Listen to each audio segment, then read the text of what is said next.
Ерөөхдөө нь байшин барихад хундаам чухал байдаг шиг өсөөл ерөөсөө гол юм хуух. Тэгэхээр үзэгчд маань ерөөсөө өсөндөө анхааралтай эрүүл өстэй байгааг өсөж байгаа ерөөсөө л хуухаа хэмжлэх хэрэгтэй.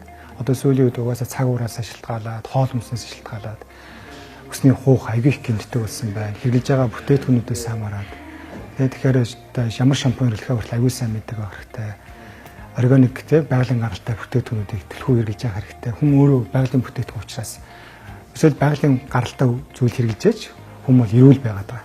Тийм бол ус арчилгаа бол ерөөсөө хугнаас шилтгааж байгаа. Тэгэхээр хуухаа маш эрүүл байх хэрэгтэй. Тэгээд мэдээж хуухыг эрүүл байлгахад одоо маш их бүтээтгүүн зүйлүүд гарсан байна л та. Наацх нь 7 хоногт нэг удаа ч юм уу бүр амжтган байгаад сардаа нэг 2 удаа хуугаа гүн цэвэрлэгээ хийлгэжтэй.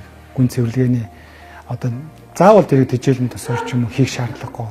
Органик бүтээтгүүн агуулсан шампунаар гүн цэвэрлэгээ хийгээд 20-30 минут массажлаад хуухаа үрэлд өгөөд тийм ээ.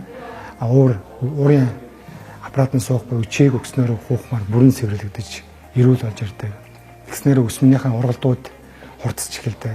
Тийм ээ. Магадгүй сард ерөнхийдөө өс маань нэг санжаас нэг санж хагас сургах байдаг бол гүрэн цэвэрлэгээ хийснээр өс маань ургалд хүртэл хурцсаж 1-2-3 см хүртэл ургасан тохиолдол маш их байдаг. Массажны сан гэдэг юм нэртэй сан байдаг шүү дээ. Массажныхаа самар самж одоо нэг үгээр гараар ингэ массаж хийж байгаа да. Адилхан. Тэгж хуухаа сэргээж өгч явах хэрэгтэй. Тэгээд одоо массажлж угааж байгаа хуухаа сэргээж өгч юм л та. Одоо нөгөө өсч ингээд хөдөлгөөнгүй байгаад тахаар бас нэг хөвшсөн байдаг. Тэрийг ингээд салгаж өгөөд уудан зараасаа жоохон хөндөрж байгаа бол тэрийг бэхжүүлж өгөөд тэгээд тэр хэсэг газрын тусан хам сайжруулах. Тэгээд тусан хамжийг сайжруулж, эргэлдээ сайжруулж өгч байсан.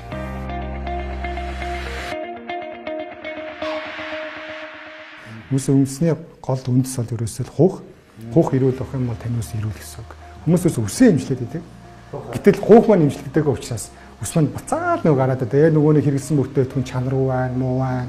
Одоо мэдээж сүүлийн үед маш их бүтээтгүн гарч иж байгаа учраас өрсөлдөө маш их байгаа учраас мэдээж хүмүүс юм үйлдвэрлэх нь ойлгомжтой. Аль аль нь мэдээж сайныг үйлдвэрлэх хичээж байгаа. Тийм болохоор гол нь хуухаа имжлэх хэрэгтэй. Хуухаа имжлсэн байхад та мэдээж органик бүтээтгүн хэрэглэж байгаа тохиол тэр бүх зүйл аягүй сайн. Мэдээж органик зүйл хэрэглэхэд эхний удаад нөлөөлөх зүйл маш их байгаа байхгүй. Тэгэхээр гэмтэлтэй ус яхаа маань ус нь хатуурч эхлэх ч юм уу. Эсвэл арай өөр болж ус нь ширүүн болж эхлэх ч юм уу. Тэр маань яаж нэг гэхээр одоо нэг үгээр хэлбэл одоо хортой юм дээр хор тайлуулах гэж юм ихийн тулд хийхээр эсэлдэж одоо хорыг зайлуулдаг шиг тийм үйл явдал өсөн дээр явагдаад байна гэсэн. Тийм хэсэг хугацааны дээр 2-3 угаалтын дараа ч юм уу тэр маань буцаад өс маань яг гоо наймарсан зүйл нь эрүүл болоод хуухмын эмчилгээтэй тарчих гэсэн.